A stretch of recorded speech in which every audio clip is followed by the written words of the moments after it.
for me to reaching out, in general. And I was always hesitant. But what's happened to me from the first week of January 2020 till last week have all been nothing but miracles and testimonies that I can be comfortable with saying, because I've always believed in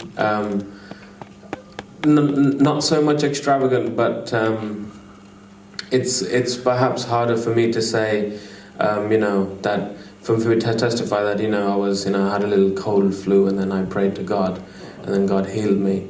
But the amount of things that have happened to me in terms of flying, my work, my well-being, even sickness, to not get into too much detail, those things are not.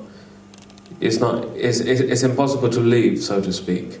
And I like telling stories like that. And in the industry that I'm in, I'm surrounded by aviation, and for me to tell them things like, that just say, give you a bit of a sneak peek, like I'm flying one day, and the aircraft that I fly were built in the 1970s. So, it's the same body, same structure, but different engine. But as like the nuts and bolts get a bit loose now and then. And this particular day, this is the first and second week of January, starting 2020. The window of the plane blew off completely. And you can imagine at 2,000 or 3,000 feet going at 100 to 150 kilometers, 150 miles, sorry.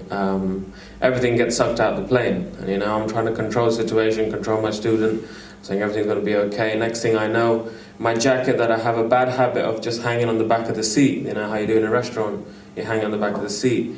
I could just, as I was trying to close the window that I was trying to blow off, I could just see the jacket kind of just flare, and could just see the arm kind of just do this, And I was like, I was not worried that the jacket was doing that. I was worried that my car keys were in it, my house keys were in it, my charger cable was in it. And as I was trying to put the jacket back in, the next thing you know, the whole thing just blew out and sucked out. And it just flew from 3,000 feet straight away. This is 20 minutes into me teaching the lesson, and it just got sucked out. I just saw it blow out, and I'm just like, oh, for goodness sake, what do I do now?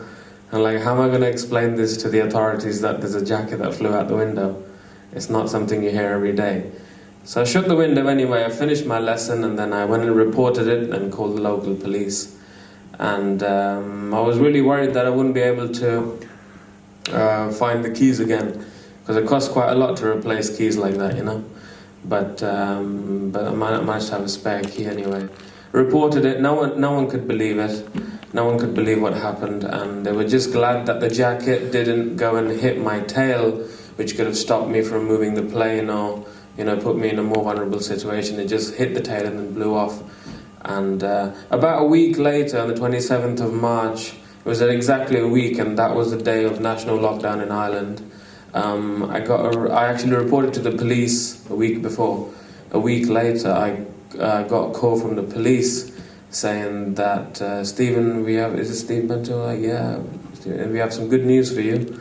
And then I was like, yeah, and they said, an old farmer has reported your jacket being found at the end of his field. And you wouldn't believe it, like, do you know how hard it is to find something that tiny from the air, And I reported it in this town called Bandon, and it's not a big town, but there's a lot more countryside, a lot more beaches to, the roads itself. So, she said the farmer initially thought that it was a dead body at the end of the field, because the jacket was just lying there and it had keys in it and stuff like that. He didn't want to go and, investigate it further. But the jacket isn't with me. I forgot to bring it. But yeah, and she said, come down, collect it. And I went down, collected it, and there was national lockdown, and I was here. Anyway, I'd like to thank God that, that was just one of the many things He's done for me to testify and say, that God put me through, and I could go through it with the help of God, and testify to the people in my work and in my industry and everything. So praise God. He healed me, and I was a bit worried because that whole week I have come in contact with coronavirus positive patients. unknowingly, because those patients also don't know they had COVID positive, and we were all working like without PPE. We don't need to wear PPE apart from mask.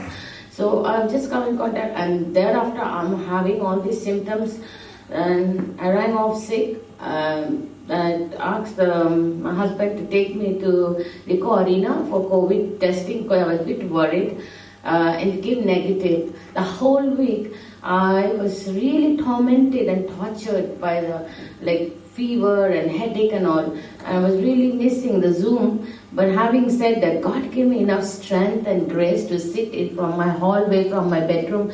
I used to attend the Zoom, and I was asking God, God heal me. And the whole week I couldn't go. On Wednesday morning, 7 a.m., we were in the hall room. I got up with temperature again.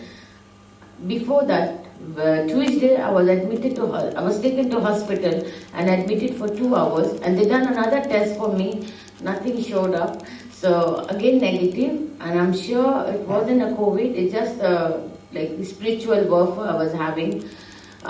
Then Wednesday morning, we rang Pastor Santano, and he picked up. And while he was praying for me over the phone, miles away, I could feel my body was vibrating and shivering. It's not of shivering of the fever, it is a shivering from inside. I was just like this shaking. And straight after that, I tell you, my friends, how you see me, I got back all my energy, my strength, my happiness and joy, and everything, whatever was torturing me, tormenting me, left my body instantly at 7 a.m. on Wednesday.